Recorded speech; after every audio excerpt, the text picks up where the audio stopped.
Mi hijo dijo: «Papá, aquí no decides nada». Así que vendí la casa y ellos se quedaron en la calle. No fue un trueno, fue un golpe seco. El sello del notario golpeó el papel y el sonido hueco resonó en mi cabeza, potente como el motor de un Datsun viejo que finalmente cede. Me senté frente al licenciado Ramiro León, cuyos ojos grises me atravesaban por encima de sus lentes. Acababa de firmar por 2.750.000 pesos. El valor de mi casa. El precio que pagué por mi paz.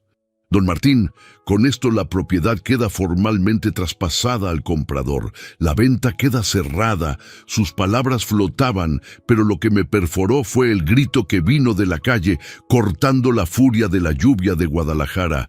«Papá, no puedes hacer esto, no puedes». Era Claudia. Solté la pluma sintiendo el aceite de motor, ese que se niega a desaparecer, bajo mis dedos. Ese aceite manchó cada peso que usé para criarla, para pagar esta casa que ahora ya no era suya. Me puse de pie. El suelo parecía inestable. Miré por la ventana. La lluvia lavaba el rostro de mi hija y la desesperación de mi yerno, Manuel, que gritaba algo que no me molesté en distinguir. Caminé lejos del escritorio, lejos del olor a justicia fría y papel viejo. Miré mi reflejo, un hombre viejo, manchado y finalmente libre. Susurré, repitiendo las palabras que me habían dicho como la última vuelta de una llave de encendido. Ya no decido nada, ¿verdad? Para entender cómo llegué a este día, sentado en una notaría y firmando la ruina de mi familia por 2.750.000 pesos, tengo que volver atrás, a la humillación que me consumió, al día en que fui degradado de padre a estorbo, al día en que me dijeron que yo ya no decidía nada. Antes de continuar, suscríbanse al canal y díganos en los comentarios desde dónde nos están escuchando. Mi nombre es Martín Salgado. Ese lugar huele a chatarra, papá. La voz de Claudia corta el aire del domingo como una navaja mal afilada. Estamos sentados alrededor de la mesa del comedor. Esa mesa de madera que compré hace 30 años con el dinero de reparar el Volkswagen del señor Gutiérrez. La comida humea en los platos. Mole poblano que preparé desde las 6 de la mañana, porque después de que murió mi Teresa hace 4 años, cocinar es lo único que me mantiene cerca de ella. Mi hija empuja el arroz con el tenedor sin comerlo. Lleva puesta una blusa blanca que sé que cuesta más de lo que yo ganaba en una semana de trabajo. Su cabello está perfectamente alisado, sus uñas pintadas de un rojo intenso que me recuerda a la pintura de los autos que nunca pude terminar de reparar. Deberíamos vender la casa y empezar algo nuevo, continúa, sin mirarme a los ojos. Algo más moderno, más apropiado. Guardo silencio. Mis manos descansan sobre mis piernas, debajo de la mesa. Esas manos que ella menciona con desprecio todavía llevan las manchas oscuras del aceite, pequeñas cicatrices de tornillos que resbalaron, quemaduras de soldaduras antiguas, callos de apretar llaves inglesas durante décadas. Son las manos que la cargaron cuando nació, que pagaron su escuela, que firmaron el préstamo para su boda. Manuel, mi yerno, se limpia la boca con la servilleta y suelta una risa corta. Tiene 40 años, pero parece que siempre está actuando, como si la vida fuera una obra de teatro donde él es el protagonista. Su camisa polo azul marino está impecable. Nunca lo he visto con las manos sucias. Ella tiene razón, don Martín, dice, y en su voz hay algo que no me gusta. Algo que suena a victoria anticipada. Este lugar es demasiado viejo, el taller ahí atrás. ¿Para qué lo quiere? Ya está jubilado, ya no arregla coches. Todavía arreglo algunas cosas, respondo quedamente mirando mi plato. El mole se enfría. Ya no tengo hambre. ¿Algunas cosas? Claudia suelta una risa seca. Papá, el último cliente que vino fue don Pascual hace 3 meses y le cobraste 200 pesos por cambiar aceite. 200 pesos. ¿Sabes cuánto cobra un taller decente? Isabel, mi nieta de 10 años, me mira desde su silla. Sus ojos son los únicos en esta mesa que todavía me ven como antes. Me regala una sonrisa pequeña, tratando de consolarme sin palabras. Le guiño un ojo. Ella es la única que todavía viene al taller conmigo, que me pregunta para qué sirve cada herramienta, que se fascina cuando le explico cómo funciona un carburador. No se trata del dinero, digo finalmente. El taller fue donde trabajaste toda tu vida, sí, ya lo sabemos, me interrumpe Manuel, recargándose en su silla con esa postura de quien cree que ya ganó la discusión. Pero las cosas cambian, don Martín, los tiempos cambian. Este barrio ya no es lo que era. La casa vale dinero, mucho dinero. Es mi casa, las palabras salen más firmes de lo que esperaba. Es tu casa, repite Claudia, y ahora sí me mira. Hay algo en sus ojos que no reconozco. ¿Cuándo dejó de ser mi niña? Pero nosotros vivimos aquí. Isabel está creciendo aquí, y francamente, papá, ya no estás en edad de tomar decisiones tan importantes. El silencio que sigue es denso como el aceite de motor usado. Escucho el tic-tac del reloj de pared. Ese reloj que Teresa compraba en el mercado de San Juan de Dios. Escucho a los vecinos hablando en la calle. Escucho mi propia respiración. Ya no estoy en edad, repito despacio, probando las palabras como se prueba un motor antes de arrancarlo. Manuel se inclina hacia adelante, apoyando los codos en la mesa. Hay un brillo en sus ojos que he visto antes en los clientes que intentaban regatear después de que yo ya había hecho el trabajo. Mire, don Martín, seamos realistas. Usted tiene 71 años, vive de su jubilación. Nosotros estamos sosteniendo esta casa, las reparaciones, la luz, el agua. Todo sale de nuestro bolsillo mientras usted juega en su taller. Juego, repito. La palabra me quema la garganta. Lo que Manuel quiere decir, interviene Claudia con ese tono condescendiente que usa cuando habla con Isabel. Es que tal vez es momento de que dejes que nosotros nos hagamos cargo. Tú ya hiciste tu parte, papá. Ya trabajaste suficiente. Ahora déjanos decidir qué es mejor para la familia. Me pongo de pie. Las piernas me tiemblan un poco, no por la edad, sino por algo que están haciendo dentro de mí, algo oscuro y frío como el metal en invierno. Aquí no decido nada, ¿verdad? Las palabras salen como vapor de un radiador sobrecalentado. Manuel sonríe. Es una sonrisa pequeña, pero la veo. Claudia baja la mirada a su plato y en ese gesto reconozco la vergüenza, pero no es vergüenza por lo que me están haciendo. Es vergüenza de que alguien pueda verla haciéndolo. Papá, no te pongas dramático, dice ella. Solo estamos hablando de lo que es mejor para todos. Camino hacia la puerta de la cocina. Mis pasos resuenan en el piso de losetas que Teresa y yo colocamos con nuestras propias manos. Cada loseta cuenta una historia. Cada grieta es un recuerdo. ¿A dónde vas?, pregunta Claudia. No respondo. Salgo al patio trasero donde está el taller. La puerta de metal oxidado chirría cuando la abro. El olor a aceite, a grasa, a caucho viejo me recibe como un abrazo. Este es mi templo. Aquí levanté a mi familia. Aquí reparé cientos, miles de coches. Aquí Teresa me traía café caliente en las noches frías cuando trabajaba hasta tarde. Me siento en el banco de trabajo y miro mis manos, manchadas, arrugadas, cansadas, pero todavía fuertes. Esa noche, mucho después de que todos se han ido a dormir, me quedo despierto en el taller apagado. La luz de la luna se cuela por las rendijas del techo. Acaricio mi llave inglesa favorita, esa que me regaló Teresa cuando abrí el taller hace 45 años. Algún día sabrán lo que es quedarse sin voz, murmuro al vacío, y sin casa. Don Martín, ¿qué hace ahí sentado bajo el sol? La voz de don Pascual me sacó del trance.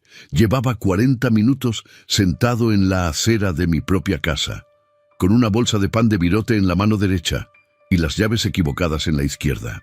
Las llaves que ya no servían porque esa mañana descubrí que las cerraduras habían cambiado. Fue un martes. Lo recuerdo porque los martes siempre bajaba al mercado de abastos a comprar lo de la semana. Ese día había madrugado más que de costumbre. A las 6 de la mañana ya estaba caminando entre los puestos, seleccionando jitomates, comprando el pan caliente que a Isabel le gustaba para el desayuno. Gasté 340 pesos, una cantidad exacta que nunca olvidaré, porque fue la última vez que entré a mi casa como si todavía fuera mía. Regresé pasadas las 9. El sol de julio pegaba duro sobre Guadalajara. Sudaba bajo mi camisa a cuadros cuando metí la llave en la cerradura de la puerta principal. No giró. Intenté de nuevo. Nada. La llave entraba, pero no accionaba el mecanismo. Probé con la otra llave, la del portón del taller. Tampoco funcionó. El metal raspaba contra algo nuevo, algo que no reconocía. Toqué el timbre, una vez, 2 veces. Esperé. Claudia abrió la puerta 5 minutos después. Llevaba puesta una bata de satén color durazno y su celular pegado a la oreja. Me miró como se mira a un vendedor insistente. «Papá, espera», le dijo a quien fuera que estuviera al teléfono. Tapó el micrófono con la mano. «¿Qué pasó?» «Las llaves no funcionan», dije, mostrándole el manojo. «Ah, sí. Cambiamos las cerraduras ayer», respondió con esa naturalidad con la que se anuncia que se compró leche. «Por seguridad. Han entrado a robar en varias casas del barrio». Me quedé ahí parado, sosteniendo el pan que empezaba a enfriarse. «¿Seguridad?», repetí. «Sí, papá. Manuel conoce a un cerrajero muy bueno. Vino ayer en la tarde mientras estabas en la farmacia. Te vamos a dar las llaves nuevas, no te preocupes». «¿Cuándo? ¿Cuándo qué? ¿Cuándo me van a dar las llaves nuevas?». Claudia suspiró, como si mi pregunta fuera un inconveniente mayor. «Ahorita estoy ocupada. Déjame terminar esta llamada. Espérame aquí».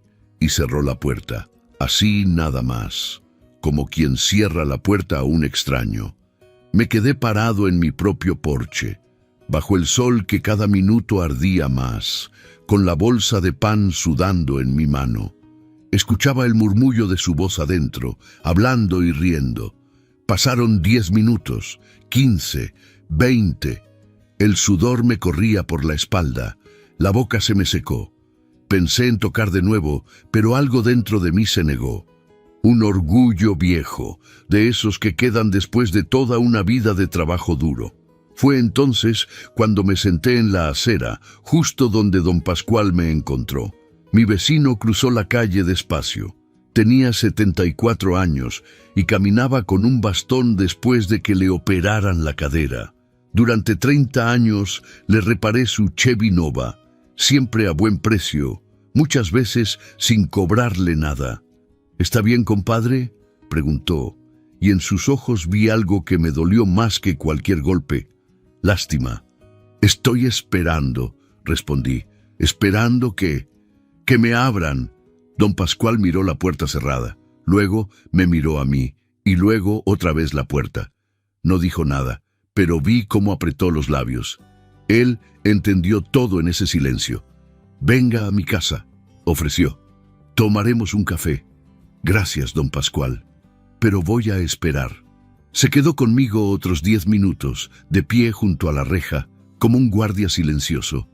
Finalmente me dio una palmada en el hombro y regresó a su casa arrastrando los pies. Lo vi entrar y cerrar la puerta. Su puerta, la puerta donde sus llaves sí funcionaban.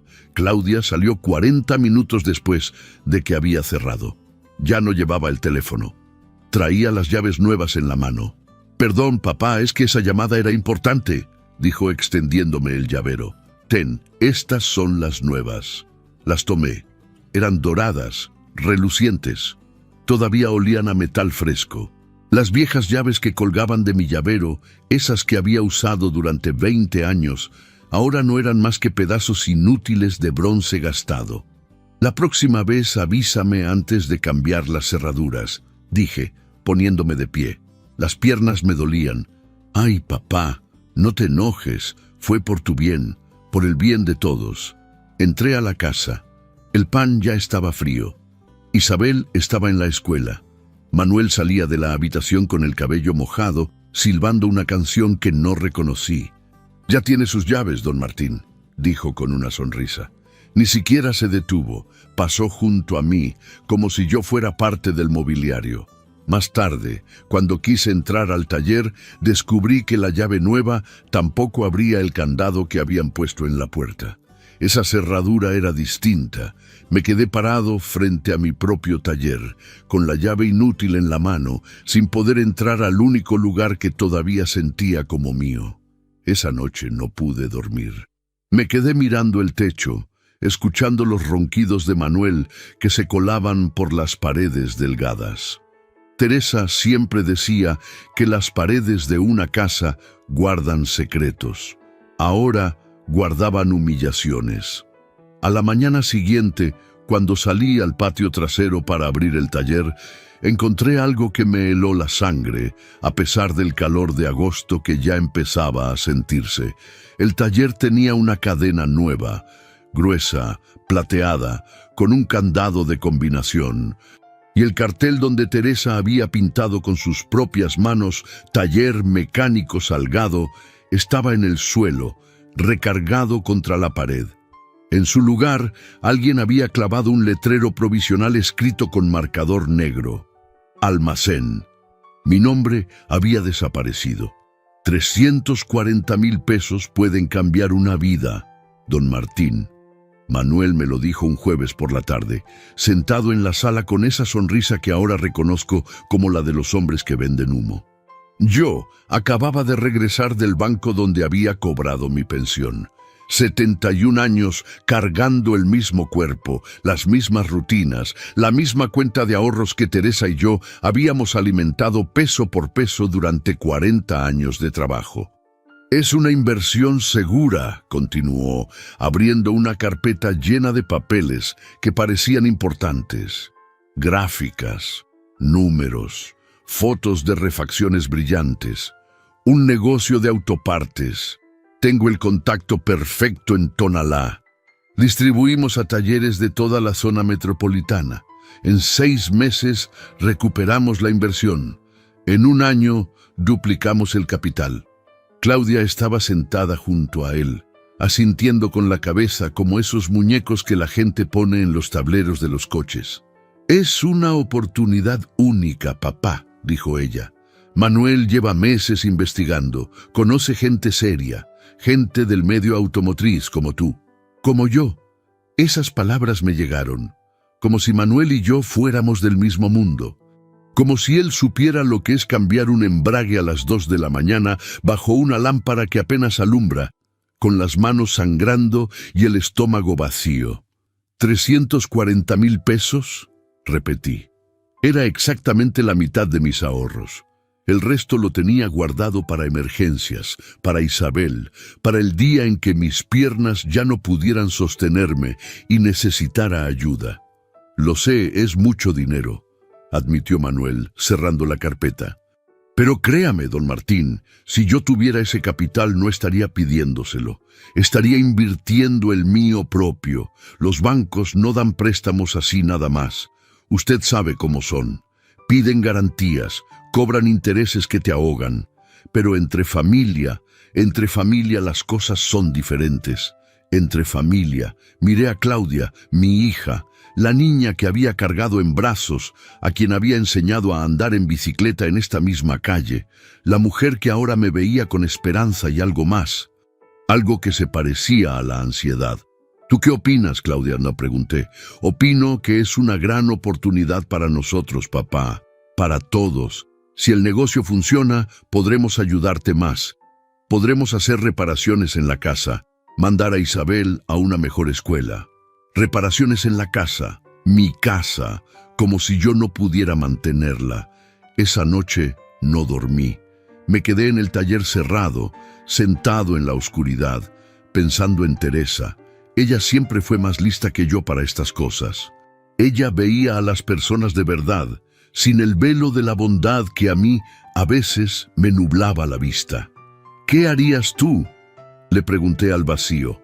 Por supuesto no respondió, pero recordé algo que me dijo una vez, años atrás, cuando un cliente me había quedado mal con un pago. Martín, la familia es sagrada, pero el dinero muestra quién es quién. Al día siguiente, un viernes, fui al banco. Retiré 340,000 pesos. El cajero me miró sorprendido cuando pedí el efectivo. Me ofreció transferencia, cheque certificado. Dije que no, quería ver el dinero, sentirlo. Era lo último que me quedaba de 45 años de madrugadas.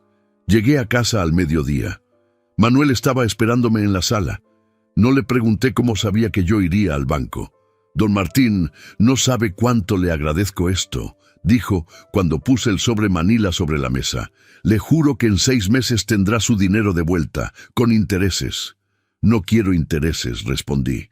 Quiero que te vaya bien. Que le vaya bien a mi familia. Claudia me abrazó. Olía a ese perfume caro que Manuel le compraba. Gracias, papá. No te vas a arrepentir. Pero sí me arrepentí. Pasaron 2 semanas, luego 1 mes. Cuando pregunté por el negocio, Manuel me mostró más papeles, más gráficas. Está en proceso, don Martín. Estas cosas toman tiempo. Hay que establecer contactos, conseguir proveedores confiables. A los 2 meses pregunté de nuevo. Esta vez Claudia respondió: Papá, ¿por qué eres tan desconfiado? ¿Crees que te vamos a robar? La palabra me cayó como agua fría. Robar. Solo pregunto, dije. Pues parece que estás fiscalizando, intervino Manuel. Yo entiendo que es su dinero, don Martín, pero cuando uno invierte tiene que tener paciencia. Roma no se construyó en un día. A los 3 meses, cuando volví a mencionar el tema durante la cena, Claudia dejó el tenedor sobre el plato con un golpe seco. ¿Sabes qué, papá? Ya me cansé. Te estamos dando techo, comida, pagamos todos los servicios de esta casa y tú aquí acosándonos por el dinero como si fuéramos ladrones. No dije eso, respondí. No hace falta que lo digas. Se nota en cómo preguntas, en cómo nos miras, escupió las palabras. Siempre fuiste así, aferrado a tu dinero. Por eso mamá vivía con lo mínimo mientras tú guardabas y guardabas como un avaro. Me quedé sin aire.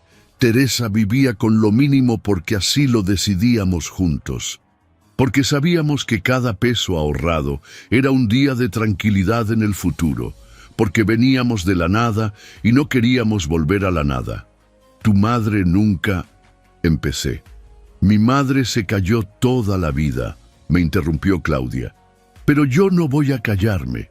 Si tanto te molesta que tengamos tu dinero, entonces mejor ni hubieras prestado. Prestado. Ya ni siquiera lo llamaba inversión. Esa noche, solo en mi habitación, abrí el cajón de mi buró. Ahí guardaba las pocas cosas de Teresa que no había podido regalar.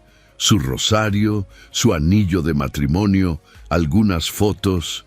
Tomé una foto vieja donde ella sonreía en el taller, con Isabel bebé en brazos.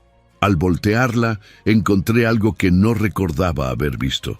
Una nota escrita con la letra de Teresa, con tinta azul ya descolorida por los años. Martín, no dejes que nadie te robe 2 veces. Con amor, T. Mis manos temblaron sosteniendo ese papel. Teresa lo había escrito. No sabía cuándo ni por qué, pero lo había escrito, como si supiera, como si me hubiera dejado una advertencia desde el otro lado. Nadie te robe 2 veces. El dinero ya estaba perdido. Eso lo sabía. 340,000 pesos que jamás volvería a ver. Pero quedaba algo más que podían quitarme. Quedaba mi dignidad y mi casa. El candado cedió después de 3 intentos con un desarmador viejo y una tenaza oxidada. Era un sábado por la mañana. Claudia y Manuel habían salido con Isabel a comprar útiles escolares. La casa estaba vacía y silenciosa como una iglesia abandonada. Yo llevaba 5 días sin entrar al taller. 5 días viendo ese candado brillante que nadie me había pedido permiso para colocar. La cadena cayó al suelo con un sonido metálico que me supo a pequeña victoria. Empujé la puerta de metal. El aire que salió estaba viciado, caliente, con un olor distinto al que yo recordaba. Ya no era el aroma familiar de aceite de motor mezclado con gasolina y metal. Ahora olía a cartón, a plástico, a polvo acumulado. Encendí la luz.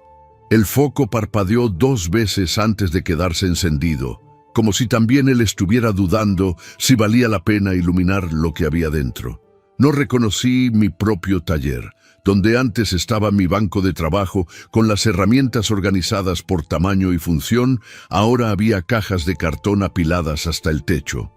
Cajas con etiquetas de ropa, zapatos, artículos que Claudia compraba en línea y que probablemente nunca usaría.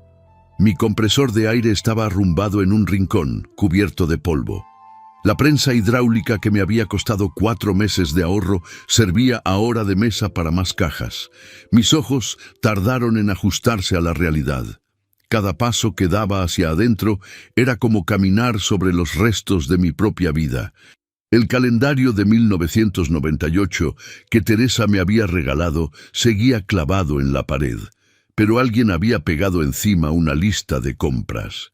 Mi colección de llaves inglesas, esas que había reunido durante 45 años, estaban tiradas dentro de una cubeta de plástico, mezcladas con destornilladores baratos y alicates nuevos que claramente nadie había usado jamás. Con que aquí estaba esto, escuché la voz de Claudia detrás de mí. Me giré. Ella estaba en la puerta con los brazos cruzados y una bolsa del supermercado colgando de su muñeca. Su expresión era de fastidio, como si yo fuera un niño que había entrado sin permiso a un lugar prohibido.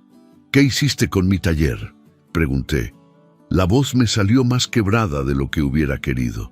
«Necesitábamos espacio de almacenamiento», respondió encogiéndose de hombros. «Ese olor a grasa ya no se soportaba, papá. Daba hasta vergüenza cuando venía visita». «Vergüenza», repetí la palabra despacio, saboreando su amargura. «Sí, vergüenza. ¿Sabes qué decían las amigas de Isabel cuando venían? Que la casa olía a taller mecánico. ¿Te parece justo para una niña?» Caminé hacia el rincón donde solía estar mi caja de herramientas principal. La encontré debajo de 3 cajas de zapatos. La abrí. Faltaban piezas. Mi juego completo de copas había desaparecido. Los dados métricos que me había traído mi hermano de Estados Unidos 20 años atrás ya no estaban. «¿Dónde están mis herramientas?», le pregunté. «Algunas las tiré, estaban oxidadas, otras las vendí en el tianguis. Papá, ya no las usabas». «No las usaba porque pusiste un candado».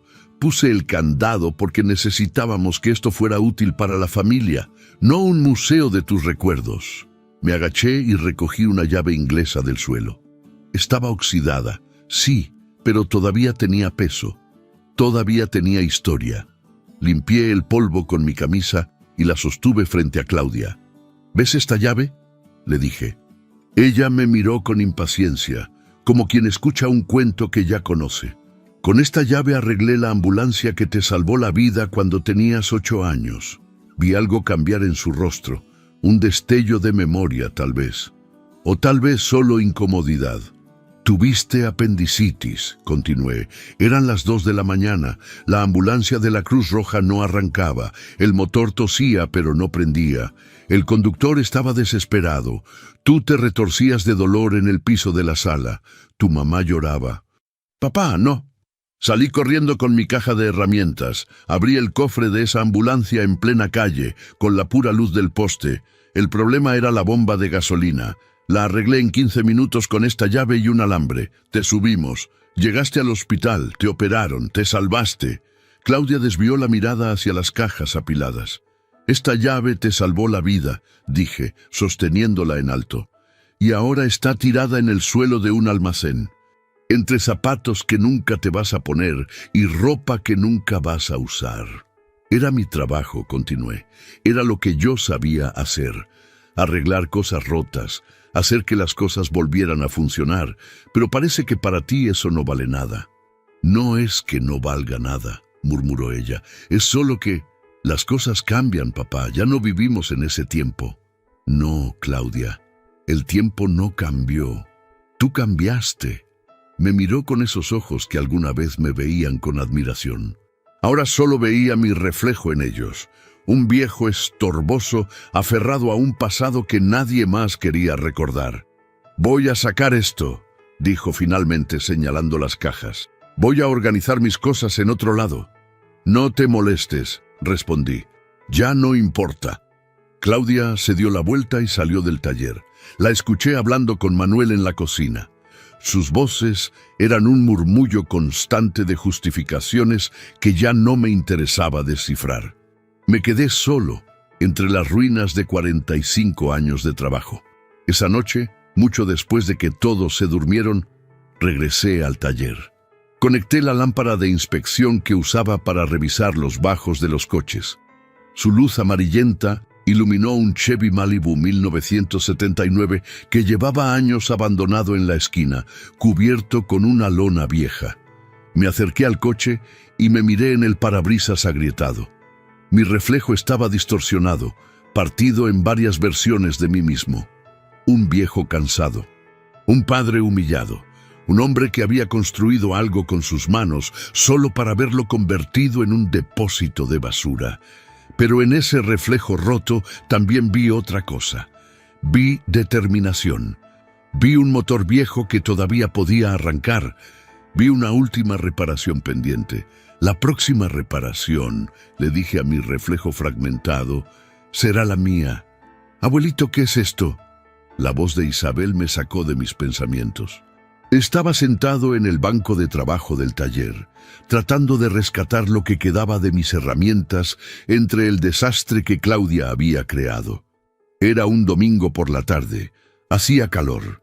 El ventilador viejo apenas movía el aire espeso. Isabel tenía en sus manos una caja de metal oxidada que yo no había visto en años. La caja de herramientas que Teresa me había regalado cuando abrimos el taller. Estaba cubierta de polvo, arrumbada detrás de unas latas de pintura seca. «Es una caja vieja, mi niña», respondí, limpiándome las manos en el trapo que siempre cargaba en el bolsillo. «Pero tiene fotos adentro», dijo ella, acercándose con esa curiosidad brillante que solo tienen los niños de 10 años. Me puse de pie. Las rodillas me tronaron. Isabel abrió la caja sobre el banco y empezó a sacar su contenido con cuidado.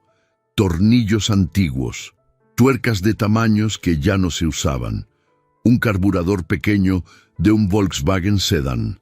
Y ahí, en el fondo, envuelta en un trapo de gamuza, estaba la fotografía. Isabel la desenvolvió despacio. Sus ojos se iluminaron al ver la imagen. «¿Es la abuela?», preguntó. Asentí sin poder hablar. En la foto, Teresa tenía 35 años. Estaba parada frente al taller, con su overol de mezclilla manchado de pintura y una sonrisa que podía iluminar todo Guadalajara. En sus brazos cargaba a Claudia, que tendría unos 5 años. Ambas sonreían. Ambas lucían felices. «Era muy bonita», dijo Isabel, acariciando la foto con sus dedos pequeños. «La más bonita», respondí, sintiendo cómo la voz se me quebraba. Isabel le dio vuelta a la fotografía. Atrás había algo escrito, letras azules, un poco descoloridas por el tiempo, pero todavía legibles. La letra de Teresa. Esa letra redonda y perfecta que había visto en listas de compras, en tarjetas de cumpleaños, en recados que me dejaba sobre la mesa cuando se iba al mercado. Isabel leyó en voz alta, despacio, como quien descifra un mensaje secreto. «Martín, nunca dejes que te apaguen. Con todo mi amor, Teresa». Sentí algo explotar dentro de mi pecho. No era dolor, era calor. Como cuando conectas los cables a una batería muerta y el motor tose, protesta y finalmente vuelve a encender. Un motor viejo que todos creían inútil, pero que todavía tiene combustible en el tanque. «¿Qué significa, abuelito?», preguntó Isabel, mirándome con esos ojos llenos de inocencia. Me senté en el banco y la senté junto a mí. Sostuve la fotografía con ambas manos. Teresa me miraba desde el papel. Su sonrisa era una promesa, su mensaje una orden. «Significa que tu abuela me conocía muy bien», dije finalmente. Sabía que a veces yo me apago, que dejo que los demás me apaguen. Como una luz, sí, o como un motor que deja de funcionar. Isabel se quedó pensando, moviendo las piernas que no le llegaban al suelo. Luego señaló el banco de trabajo donde yo había ordenado algunas herramientas. «¿Me enseñas a usar algo?», preguntó. La miré sorprendido. «¿Quieres aprender?». «Sí. Mamá dice que eso no es para niñas, pero yo quiero saber lo que tú sabes».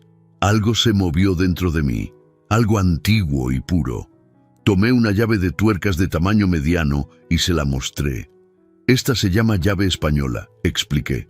«Mira, tiene dos bocas, una más grande, otra más chica. Sirve para aflojar o apretar tuercas y tornillos». «¿Puedo agarrarla?». Le entregué la llave. Sus manos pequeñas la sostuvieron con cuidado, sintiendo su peso. «Pesa», dijo. «Las herramientas buenas siempre pesan», respondí, «porque están hechas de metal de verdad. Las herramientas baratas son ligeras, pero se rompen rápido». Le enseñé cómo se usa. Busqué un tornillo grande en una tabla de madera y le mostré cómo colocar la llave, cómo girarla, cómo sentir cuando la tuerca se afloja. «A la derecha aprieta, a la izquierda afloja», le dije. «Igual que en los coches, igual que en todo». Isabel practicó durante 20 minutos. Sus mejillas se pusieron rojas del esfuerzo. Cuando finalmente logró aflojar la tuerca por completo, gritó de alegría. «¡Lo hice, abuelito! ¡Lo hice!». La abracé. Olía a shampoo de fresa y a infancia, a esperanza, a la única cosa pura que quedaba en esta casa. «Eres muy lista, mi niña», le dije. «Tu abuela estaría orgullosa». «Abuelito», preguntó después de un rato, todavía sosteniendo la llave como si fuera un trofeo. «¿Sí? ¿Tú estás apagado?». La pregunta me cayó como agua fría. La miré a los ojos. Esos ojos que todavía me veían como alguien importante, como alguien que sabía hacer cosas, como alguien que importaba. «Estuve apagado», respondí con honestidad, «pero creo que estoy volviendo a encender». Isabel sonrió y me abrazó de nuevo. Después se fue corriendo a la casa, llevándose la llave española, gritando que le iba a mostrar a su mamá lo que había aprendido. Me quedé solo en el taller, sosteniendo la fotografía de Teresa. La estudié durante largos minutos. Su sonrisa, su mirada, el mensaje en la parte de atrás. «Nunca dejes que te apaguen». Ya era hora de volver a encender. Esa noche, cuando todos dormían, me senté en la mesa de la cocina con un cuaderno viejo y una pluma. La luz de la luna entraba por la ventana. Afuera, un perro ladraba a lo lejos. El reloj de pared marcaba las 11:15. Abrí el cuaderno y escribí con letra temblorosa pero firme. «Lic. Ramiro León. Notaría 12. Calle Hidalgo, 847, Colía Centro». Era el notario que había ayudado a don Pascual cuando vendió su casa hace 2 años. Un hombre serio, de palabra. Un hombre que entendía que a veces las decisiones más difíciles son las más necesarias. Miré lo que había escrito. Las palabras brillaban bajo la luz de la luna como aceite fresco sobre metal limpio. El plan acababa de arrancar. Guardé el papel en el bolsillo de mi camisa, justo sobre mi corazón. Apagué la luz de la cocina y caminé hacia mi habitación. Por primera vez en meses iba a dormir tranquilo. Por primera vez en meses yo era quien tomaba las decisiones. La oficina del licenciado Ramiro León olía a papel viejo y a café recién hecho. Era un martes por la mañana. Había tomado el camión desde mi casa hasta el centro de Guadalajara, 40 minutos de trayecto, donde ensayé mentalmente cada palabra que iba a decir. La dirección estaba escrita en el papel que cargaba en mi bolsillo. Calle Hidalgo, 847, tercer piso. Notaría número 12. El edificio era antiguo, de esos de cantera rosa que ya no se construyen. Subí las escaleras despacio, deteniéndome en cada piso para recuperar el aliento. A mis 71 años, 3 pisos se sienten como 30. Pero esa mañana cada escalón era un paso hacia adelante, hacia la libertad. Toqué la puerta de vidrio esmerilado. Una secretaria de unos 50 años me recibió con una sonrisa profesional. «Buenos días. ¿Tiene cita?» «No, señorita, pero vengo a ver al licenciado León. Es urgente». Me hizo esperar 20 minutos en una sala con sillas de cuero gastado y revistas viejas. No toqué ninguna revista. Solo me quedé mirando mis manos, esas manos que habían construido todo, y que ahora iban a destruir algo para poder reconstruirme. «Don Martín Salgado». La voz del licenciado era grave y calmada. «Adelante, por favor». Ramiro León tenía unos 60 años. Cabello gris perfectamente peinado, lentes redondos, traje oscuro. Me extendió la mano y su apretón fue firme. Me indicó que me sentara frente a su escritorio de madera oscura. Detrás de él, diplomas enmarcados cubrían la pared. «Don Pascual me habló muy bien de usted», dije para romper el hielo. «Don Pascual es un buen hombre y me dijo que usted también lo es», respondió, juntando las manos sobre el escritorio. «¿En qué puedo ayudarlo?» Respiré hondo. Era el momento. El motor estaba caliente. Solo faltaba pisar el acelerador. «Quiero vender mi casa», dije. El licenciado asintió, como si escuchara eso todos los días. Tomó una libreta y una pluma. «¿La propiedad está a su nombre?» «Completamente. La compré hace 32 años. Está pagada, sin hipotecas ni gravámenes». «¿Tiene familia viviendo ahí?» «Mi hija, mi yerno y mi nieta, pero la casa es mía, solo mía». Algo en mi tono hizo que el licenciado levantara la mirada. Nos quedamos en silencio unos segundos. Él me estudió con esos ojos grises que habían visto demasiadas historias familiares como para sorprenderse. «¿Ellos saben que viene a vender?» «No». «Entiendo», dijo despacio. «¿Y usted está seguro de esto? Porque una vez que iniciemos el proceso...» «Estoy seguro», lo interrumpí. «Más seguro de lo que he estado de cualquier cosa en años». El licenciado León asintió y empezó a tomar notas. Me hizo preguntas sobre la propiedad, tamaño del terreno, metros de construcción, servicios, estado general. Le respondí todo con precisión. 400 metros cuadrados de terreno, 220 metros construidos, 3 recámaras, 2 baños, cocina, sala, comedor y un taller mecánico de 60 metros cuadrados en la parte trasera. Con esas características, en esa zona, estamos hablando de un valor aproximado de 2.750.000 pesos, dijo después de hacer algunos cálculos. 2.750.000 pesos. La cifra flotó en el aire entre nosotros. Era más dinero del que había visto junto en toda mi vida. Mucho más que los 340.000 pesos que me habían robado. «¿Cuánto tiempo toma el proceso?», pregunté. «Si los papeles están en orden, entre 4 y 6 semanas. Necesito que traiga la escritura original, su identificación oficial, comprobante de domicilio y el último recibo del predial. Yo me encargo de buscar un comprador serio». «Ya tengo un comprador», dije. El licenciado levantó las cejas. «Un empresario de Tonalá.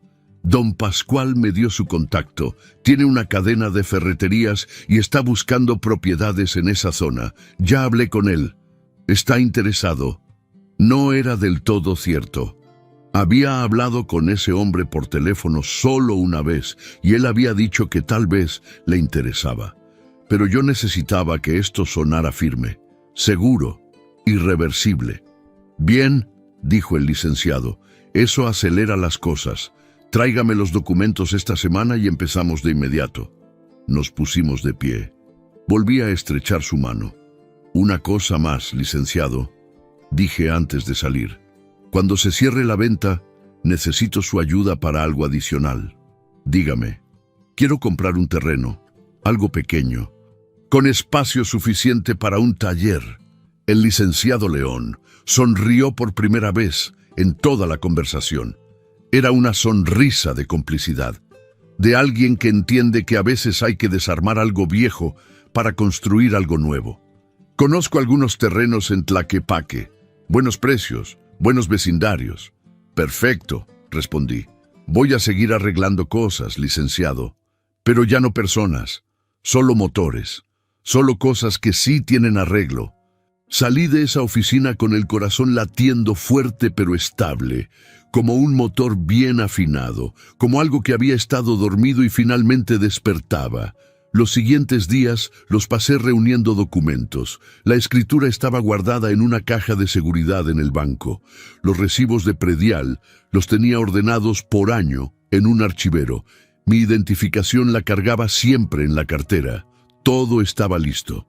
Todo había estado listo desde hace años, como si una parte de mí hubiera sabido que este día llegaría. Firmé los papeles un jueves por la tarde. El comprador era un hombre de unos 50 años, serio, de pocas palabras. Inspeccionó la casa durante una hora. Preguntó por las instalaciones, por el taller, por el estado del techo. Al final asintió y extendió su mano. Me la quedo. Trato hecho. 4 semanas después, un lunes por la mañana, el trato se cerró en la notaría. 2.750.000 pesos se transfirieron a mi cuenta. Con ese dinero compré un terreno pequeño en Tlaquepaque. Costó 800.000 pesos. Era un lote de 200 metros cuadrados, con una construcción modesta pero funcional. Y lo más importante, tenía espacio para un taller, para MI Taller. De regreso a la casa esa tarde, me bajé del camión una cuadra antes.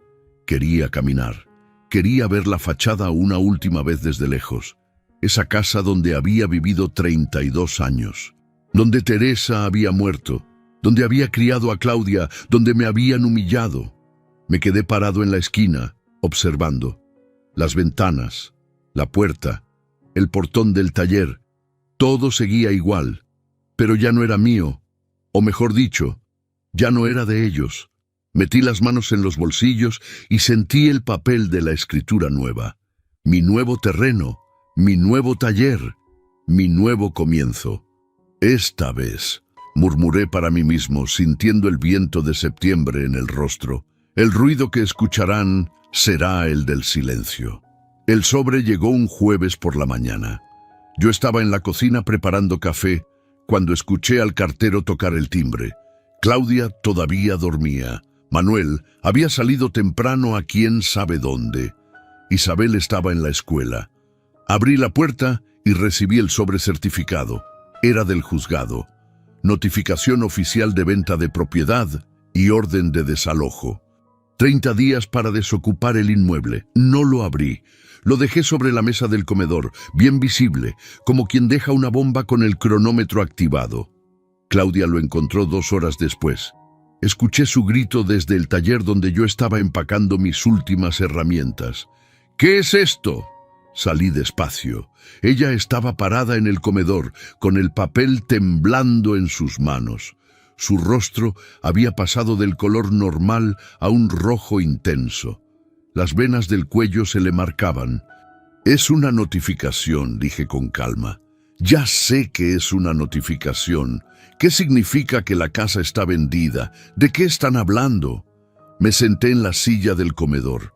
La misma silla donde había escuchado durante meses que yo ya no decidía nada, que era un estorbo, que mi taller olía mal, que mi dinero era de ellos. Significa exactamente lo que dice, respondí. Vendí la casa hace 5 semanas. El trato se cerró hace una semana. Por 2.750.000 pesos. Claudia se quedó muda. Su boca se abrió pero no salió ningún sonido. Era como ver un motor que de pronto se queda sin combustible. Tose, protesta y se apaga. No puedes hacer eso, logró decir finalmente. Esta es nuestra casa. Aquí vivimos nosotros. Aquí vive Isabel. Es mi casa, la corregí. Siempre fue mi casa. A mi nombre. Con mi dinero. El dinero que gané con estas manos que tanto les daba vergüenza. Papá, estás loco. Esto no puede ser legal. Es completamente legal. Pregúntale al licenciado Ramiro León. Notaría 12. Él tiene todos los papeles. Claudia dejó caer el documento sobre la mesa. Se llevó las manos a la cabeza. Empezó a caminar en círculos, como animal enjaulado.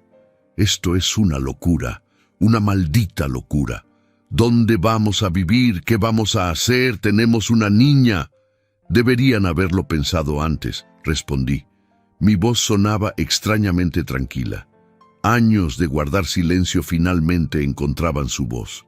Antes de cambiar las cerraduras de mi propia casa, antes de robarme 340,000 pesos, antes de convertir mi taller en un basurero, antes de decirme que yo ya no decidía nada, llamó a Manuel.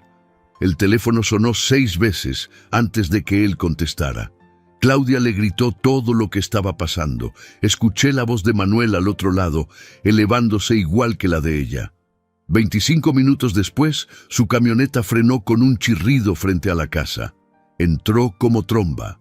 Tenía el rostro desencajado, los ojos inyectados de rabia. «¿Qué hizo, don Martín?», preguntó, pero no era una pregunta. Era una acusación. «Lo que debía hacer hace meses. Usted no puede echarnos así. Tenemos derechos». «¿Derechos?», repetí la palabra despacio, saboreándola. «Explícame qué derechos tienen sobre una propiedad que nunca fue suya, sobre una casa que yo pagué, que yo mantuve, que ustedes solo usaron. Somos su familia. La familia no roba, la familia no humilla, la familia no borra el nombre del padre del cartel de su propio taller». Manuel dio un paso hacia mí. Por un momento pensé que iba a golpearme, pero algo en mi mirada lo detuvo. Tal vez vio que ya no era el viejo cansado que dejaba que lo pisotearan. Era el mecánico que había levantado motores de 500 kilos, que había trabajado 45 años sin descanso, que finalmente había dicho, «Basta». «Vamos a demandar», dijo Manuel retrocediendo. «Esto no se va a quedar así. Demanden lo que quieran, los papeles están en orden, la venta es legal, el notario es intachable y el plazo es de 30 días. Después de eso, viene el desalojo». Claudia se dejó caer en el sillón. Empezó a llorar. No eran lágrimas de tristeza, eran lágrimas de rabia, de impotencia, las mismas que yo había tragado durante meses. «¿Y qué vas a hacer tú?», preguntó entre sollozos. «¿A dónde vas a ir?». «Ya tengo un lugar», respondí. «Un terreno en Tlaquepaque, con un taller pequeño pero limpio, donde puedo trabajar tranquilo, donde nadie va a decirme que mi trabajo huele mal o que no decido nada». «Eres un egoísta», escupió las palabras, «un viejo egoísta y rencoroso». Me puse de pie. Caminé hacia ella y me agaché para quedar a su altura. La miré a los ojos, esos ojos que alguna vez fueron los de mi niña y que ahora eran los de una extraña. ¿Sabes qué es ser egoísta, Claudia? Egoísta es quedarse con 340,000 pesos de tu padre y nunca devolverlos. Egoísta es cambiarle las cerraduras de su propia casa. Egoísta es decirle que ya no decide nada mientras tú decides todo. Yo no soy egoísta. Yo soy alguien que finalmente aprendió a valorarse. Me incorporé y caminé hacia la puerta. 30 días, repetí sin voltear. Después de eso, esta casa tiene un nuevo dueño y ustedes necesitan estar fuera. Salí de la casa y caminé hacia la parada del camión. Detrás de mí escuchaba los gritos de Claudia y Manuel, pero por primera vez en meses esos gritos no me dolían. Eran solo ruido, el ruido de un motor viejo que ya no servía y que finalmente había que dejar atrás. Me subí al camión que me llevaría a Tlaquepaque, a mi nuevo taller, a mi nueva vida. Miré por la ventana cómo la casa se hacía pequeña en la distancia. No sentí culpa. No sentí tristeza, sentí algo que no había sentido en años. Sentí descanso, sentí paz. Sentí que finalmente, después de 71 años, había aprendido que a veces la única forma de arreglar algo es dejarlo ir. El taller olía a aceite fresco y a pintura nueva. Habían pasado 6 semanas desde aquel día en la notaría. 6 semanas desde que firmé la venta de la casa por 2.750.000 pesos. 6 semanas desde que vi a Claudia y Manuel gritando bajo la lluvia mientras yo sellaba su destino con tinta y papel. El desalojo fue un miércoles. No estuve presente. El licenciado León me llamó para avisarme que todo había terminado, que la familia había salido, que las autoridades habían supervisado el proceso, que el nuevo dueño ya tenía las llaves. ¿Cómo estuvo?, le pregunté. Difícil, respondió con su voz serena, pero necesario. Yo estaba en Tlaquepaque, en mi nuevo terreno, cuando recibí esa llamada. Había pasado las últimas semanas limpiando, organizando, reconstruyendo. El taller era pequeño comparado con el anterior, apenas 40 metros cuadrados, pero era mío, completamente mío. Y olía como debía oler un taller, a trabajo honesto, a metal limpio, a posibilidades. Coloqué mi banco de trabajo contra la pared del fondo, organicé mis herramientas en el tablero, cada una en su lugar, las llaves inglesas ordenadas por tamaño, los desarmadores por tipo, las pinzas colgando de sus ganchos. Todo estaba donde debía estar. Todo tenía sentido de nuevo. Don Pascual vino a visitarme en la segunda semana. Llegó en su Chevy Nova, ese coche que yo había mantenido vivo durante 30 años. Tocó el claxon 2 veces y salí a recibirlo. «Qué bonito le quedó, compadre», dijo, observando el taller con aprobación. «Pequeño pero digno, como debe ser, repetí. Nos sentamos en 2 sillas plegables afuera del taller, tomando café instantáneo en vasos desechables. El sol de octubre caía tibio sobre nosotros. A lo lejos se escuchaba el ruido de la ciudad, pero ahí, en ese pequeño rincón de Tlaquepaque, había paz. ¿Has sabido algo de ellos?, preguntó don Pascual después de un rato. Nada, ni una llamada, ni un mensaje. ¿E Isabel? Ese nombre me dolió. Isabel, mi nieta, la única que todavía me veía con amor, la única inocente en toda esta historia. Tampoco, respondí, y la voz se me quebró un poco.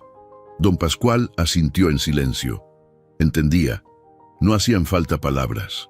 Pero 3 semanas después, un sábado por la tarde, escuché una voz que reconocería en cualquier parte.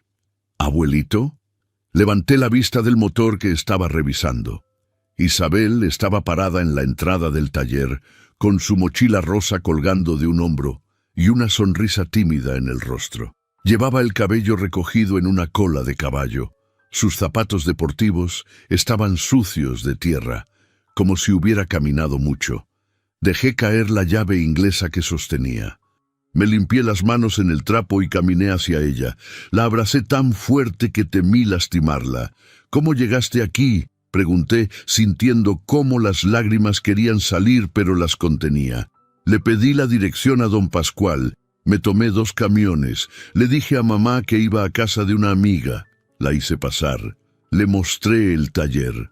Sus ojos brillaron cuando vio las herramientas organizadas, el banco de trabajo limpio, el pequeño compresor de aire que había comprado de segunda mano.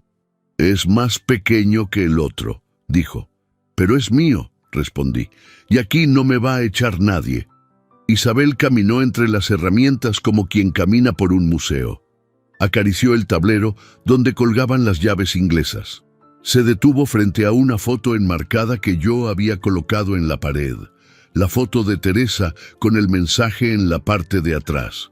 «La abuela», dijo quedamente. «Sí, ella me enseñó que nunca debo dejar que me apaguen». Isabel sacó algo de su mochila. Era la llave española que yo le había enseñado a usar meses atrás, la que había practicado aflojando y apretando tornillos. Estaba limpia, brillante, cuidada con amor. «La guardé», dijo, mostrándome la herramienta. Mamá quería tirarla, pero yo la escondí. Algo se rompió dentro de mí, algo viejo y duro que había estado conteniendo. Las lágrimas finalmente salieron. «Ven», le dije, guiándola hacia el banco de trabajo. Voy a enseñarte algo nuevo. Pasamos la tarde juntos. Le enseñé a cambiar el aceite de un Nissan Tsuru viejo que me habían traído para reparar. Le mostré cómo funcionaba el filtro, cómo se medía el nivel correcto, cómo se apretaban los tornillos sin pasarse de fuerza. Isabel preguntaba todo. Aprendía rápido. Tenía mis manos, tenía mi curiosidad. ¿Abuelito?, preguntó cuando ya empezaba a oscurecer y sabíamos que tenía que regresar. Sí, mi niña. Mamá y papá están viviendo en un departamento chiquito. Mamá llora mucho, papá casi no está. Se pasan peleando. Asentí en silencio. No sentí satisfacción, no sentí venganza. Solo sentí tristeza por lo que pudo ser y no fue. ¿Tú estás bien aquí?, continuó Isabel. La miré a los ojos. Esos ojos que todavía tenían inocencia, que todavía tenían esperanza. ¿Sabes qué, Isabel? Durante mucho tiempo no estuve bien. Me sentía como un motor fundido, como algo que ya no servía, que solo estorbaba. Pero aquí hice una pausa y miré alrededor del taller. Aquí volvió a andar todo. ¿Ya estás feliz entonces? Esa pregunta. Esa simple y hermosa pregunta de una niña de 10 años que todavía cree que la felicidad es posible. Sonreí. No miré atrás hacia la casa que vendí.